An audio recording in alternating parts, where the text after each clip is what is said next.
নমস্কার, uncut classic হিটসে সকলকে স্বাগত। আমি নবনীতা।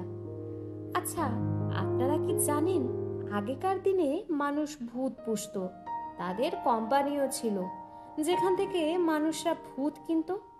বাচ্চা ভূত হলে দাম কম, আবার বড় ভূত হলে দাম বেশি। কি বিশ্বাস হচ্ছে না? আরে সত্যি বলছি, আজকে থাকছে এমনই একটি ভূতুড়ে গল্প। চলুন তাহলে শুনে ফেলি আজকের গল্প। আনকাট ক্লাসিক হিটসের আজকের নিবেদন সৈয়দ মুস্তাফা সিরাজের ভৌতিক সমগ্র থেকে হয় ভুতুড়ে।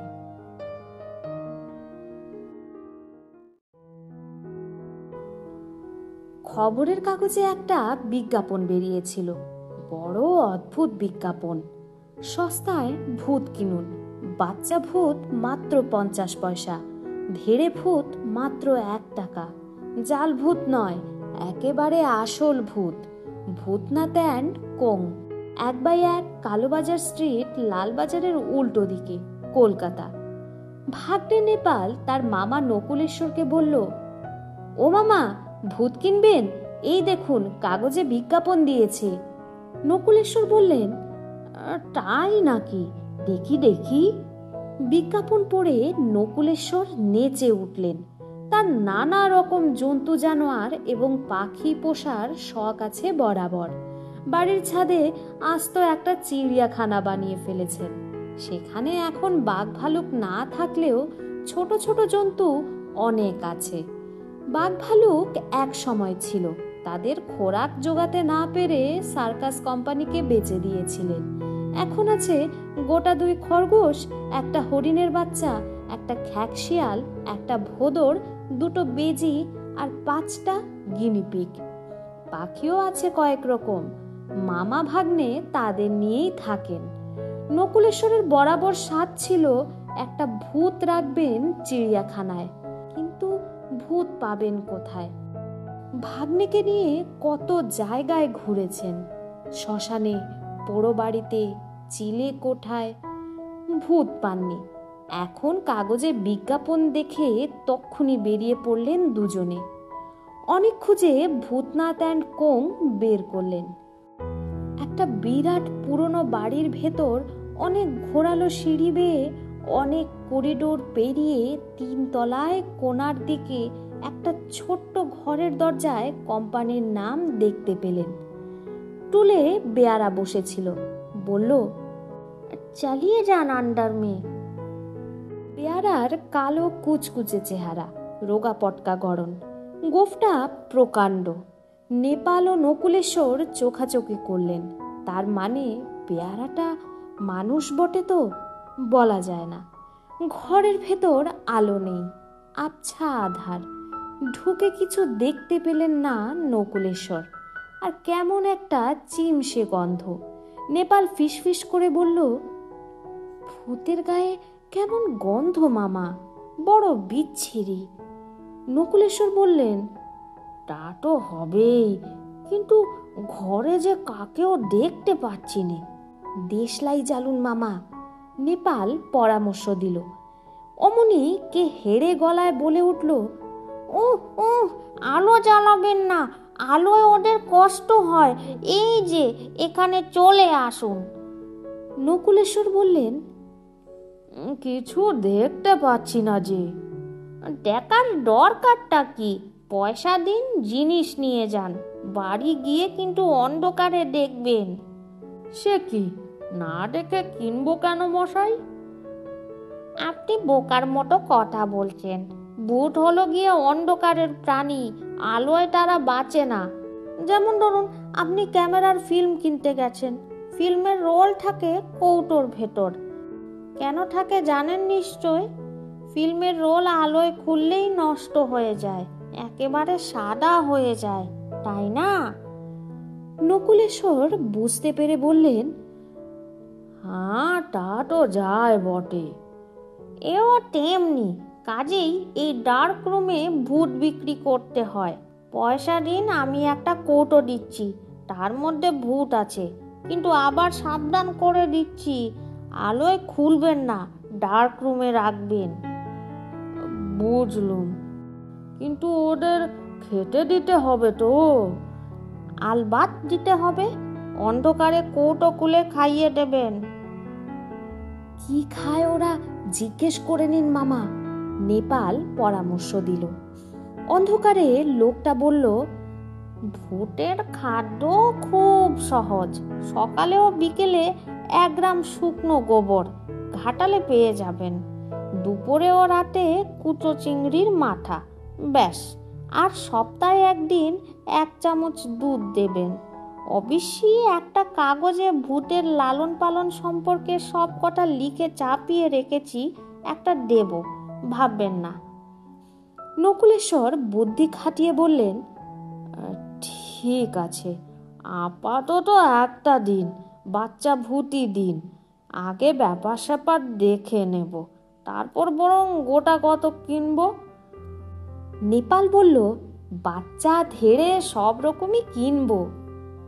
কই 50 পয়সা দিন তাহলে। নকুলেশ্বর একটা আধুলি বের করে বাড়িয়ে বললেন, নিন।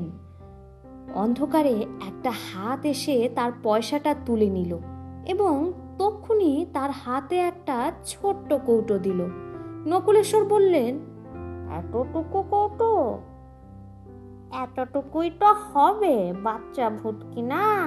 তাছাড়া আপনি নিশ্চয়ই জানেন, ভূতেরা ইচ্ছা মতো রূপ ধরতে পারে, প্রকাণ্ড বড় হতে পারে, আবার এতটুকুটি হতেও পারে।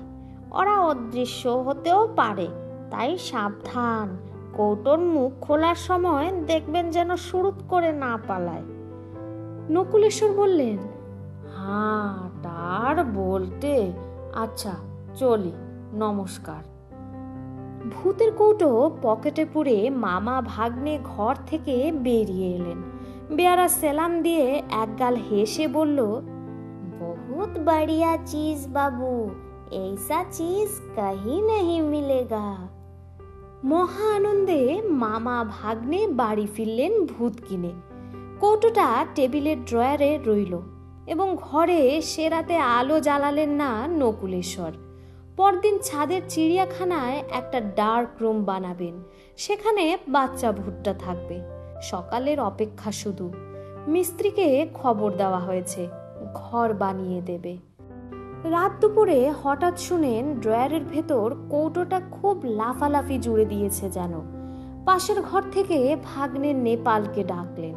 বলা যায় না, ভূত সাংঘাতিক প্রাণী, বাচ্চা হলেও তো ভূত বটে।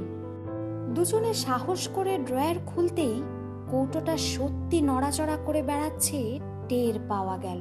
নেপাল বলল, ও মামা, আসলে ওর খিদে পেয়েছে। নকুলেশ্বর বললেন, সবার আগে তো কুচো চিংড়ির মাথা খাইয়ে দিলুম, আবার খিদে? বাচ্চাদের বারবার খিদে পায় না বুঝি? আমার তো পায়। এখন আর কি দেব বলতো? আর তো কুচো চিংড়ির মাথা নেই। অনেক খুঁজে ছাইগাদা থেকে কিছু পেয়েছিলুম। বাজারে আজকাল চিংড়ি পাওয়া কঠিন, সব বিদেশে পাঠাচ্ছে কিনা। মামা, সকালের চায়ের দুধ রাখা আছে, 1 চামচ এনে দেই বরং। তাই আন। নেপাল দুধ আনলে নকুলেশ্বর কৌটোর মুখ খুললেন সাবধানে। দুধটুকু ঢেলে দিয়ে আদর করে বললেন, লক্ষ্মী সোনা মানিক, ঠো করে খেয়ে ফেলো তো বাবা। তারপর বাপরে বলে লাফ দিলেন। উফ উফ করে উঠলেন নকুলেশ্বর। নেপাল বলল, কি হলো মামা, কি হলো? উহ উহ, কামড়ে দিয়েছে আঙুলে। নে নে, কৌটোটা ধর নেপাল, জ্বালা করছে বড্ড। নেপাল কৌটো ধরে যেই কৌটোর মধ্যে হাত ঢুকিয়েছে, অমনি হতচ্ছাড়াটা আবার আঙুলে কামড়ে দিল। নেপাল কৌটো ফেলে দিয়ে বাপরে মারে করে কান্নাকাটি জুড়ে দিল। সে এক হুলুস্থুল অবস্থা। ঠাকুর চাকর দৌড়ে এলো, বাতি জ্বাললো সুইচ টিপে। দেখলো মামা ভাগ্নে আঙুল চেপে ধরে লাফালাফি করছে। নকুলেশ্বর সেই অবস্থায় চেঁচালেন, আলো নেভাও, আলো নেভাও। কে নেভাবে? ঠাকুর চাকর সবাই হতবাক হয়ে দাঁড়িয়ে আছে। সেই সময় ঘরে আওয়াজ শোনা গেল, নিশ্চয় বাচ্চা ভূতের আওয়াজ। ঠাকুর চেঁচিয়ে উঠল, সর্বনাশ, বলতা বলতা, মস্ত বড় একটা বলতা। নকুলেশ্বর বিকৃত মুখে বললেন, ধর তো, ওটায় পুড়ে দে, বলটা নয়, বলটা নয়, বলটার রূপ ধরেছে। বলতা ধরে সাধ্যকার। বলতাটা কিছুক্ষণ উড়াউড়ি করে ঘুলঘুলিতে গিয়ে ঢুকলো, তারপর আর সাড়া পাওয়া গেল না। আঙুল ফুলে ঢোল মামা ভাগ্নের।